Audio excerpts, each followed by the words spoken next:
Hi, so welcome to the second vlog. I managed to keep it up. Very, very exciting. So again, going over what's happening in the process of doubling an income in 6 months, getting the best physique possible, moving overseas, a whole bunch of fun stuff there.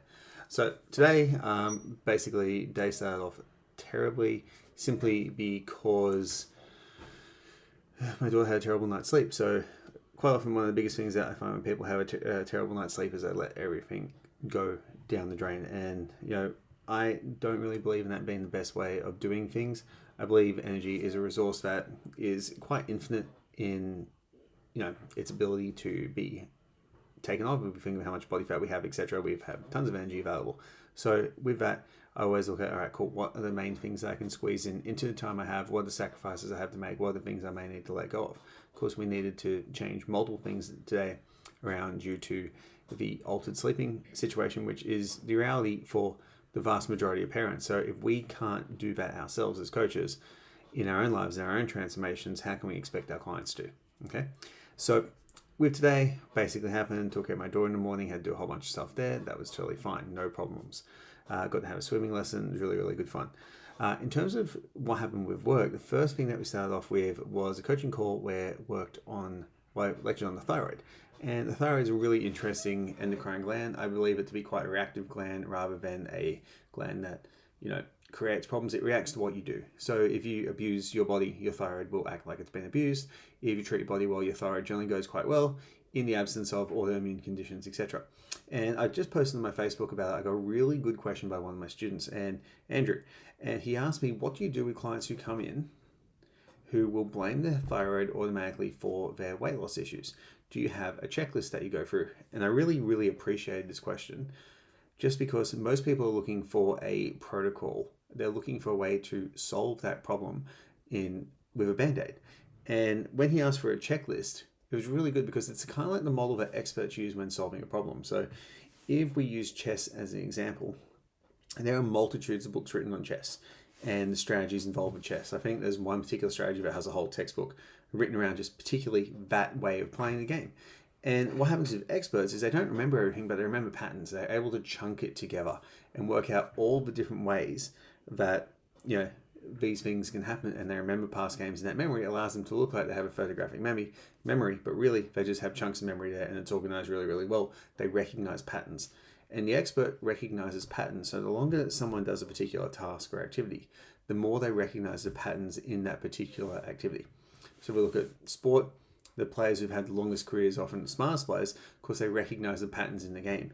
Now, the thing to remember with that is that recognition and that ability is also pattern specific. So you put a chess player into a situation where they have to remember random numbers, random words, they're going to do no better than the average person. It's not a sign of super intelligence by any means. It's super competence in that activity and recognition of patterns. And with coaching, it's kind of the same. You recognize patterns after seeing them repeated again and again and again. And this forms part of what evidence-based coaching is. Evidence-based coaching is not just making sure that you have a PubMed reference ready for every single action that you take. It's making sure you are familiar with the research and also looking at what's worked for you and others over time, looking at your experience and actually using that to make better judgment calls. This is why firefighters, for example, they'll know when something's going to happen in a building if they're familiar with it because they've seen it time and time again and they can react before it happens. But anyway, how we apply that to our coaching and to our business is when we come across a problem, a lot of people are looking for a protocol. Oh, I've got no leads. What's the newest Facebook campaign? My retention sucks. What's the gift I can give my clients? And all these, my weight loss is stalled. What supplement can I take? My thyroid's not working. What supplement can I take? And it's very much a Band-Aid approach to solving problems. And when Andrew asked for a checklist, this was a much better approach, I thought. And I've read a really great book called The Checklist by Atul Gawande. I think that's how you pronounce his name. And basically, it's about the introduction of checklists in the medical procedures to reduce errors. And it has done incredibly well. And checklists can be run by anyone. And when you're looking at a condition, when you're looking at your own training, if you're looking at your own results, if you're looking at your business, what you need to do is look at the contributing factors to that particular problem happening and not just look for the Band-Aid solution. So for thyroid, most people are looking for a medication or a supplement to improve their thyroid health. When really the thyroid is a reactive gland And what's happening is, you're stressed out, you're smoking, you're not sleeping enough, you're doing a number of different things.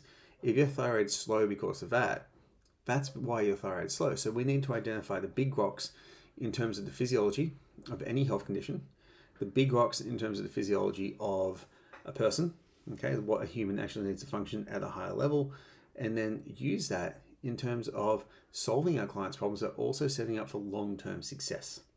So one of the things I talked about today was, as a result of that, is why I recommend parasympathetic beta oxidative walks to most people and love doing them myself. It's because they set up physiology for future wins.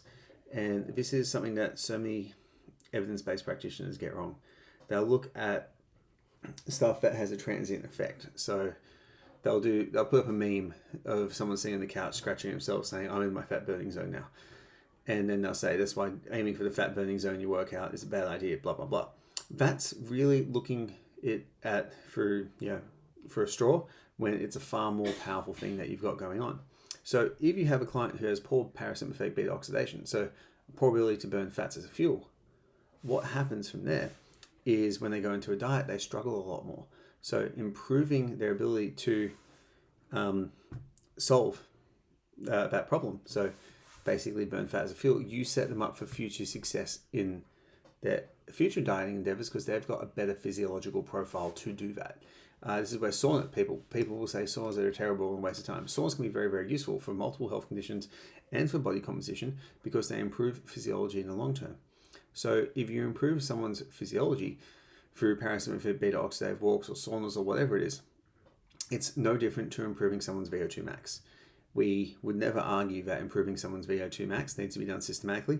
Doing one interval training session is a waste of time. Basically, if that's all you're going to do, it needs to be built up over time. And then what happens is they start seeing the improvements. So the main one, VO2 max, is increased lifespan. And then they get better performance in everything they do.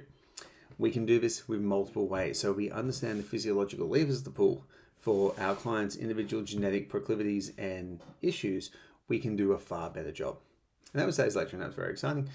Business growth was cool. We've got a whole bunch of data coming through in ads, which is making it really easy to see where the problems are going forward. I really believe Facebook or any kind of advertising has an art to it, but also has a science where you can then figure out where the problem is. The art is then making the right solution for it. So you can approach them scientifically by finding the problem, but then if the problem's copy or the problem's a headline or a picture, whatever it is, it's the art of that solves it. So it's a really nice intersection of art and science. So that's going really, really well. And training-wise today, gym's dead empty, which is awesome. So got to do everything, no problems there.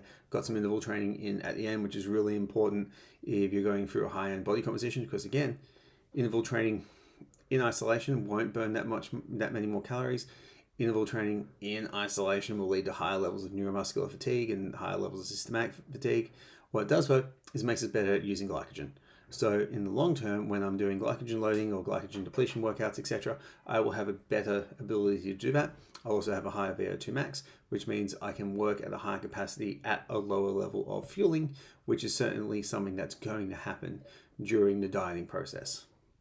So today I just want to talk about that. That was the most exciting part of the day that relates to working on all these goals.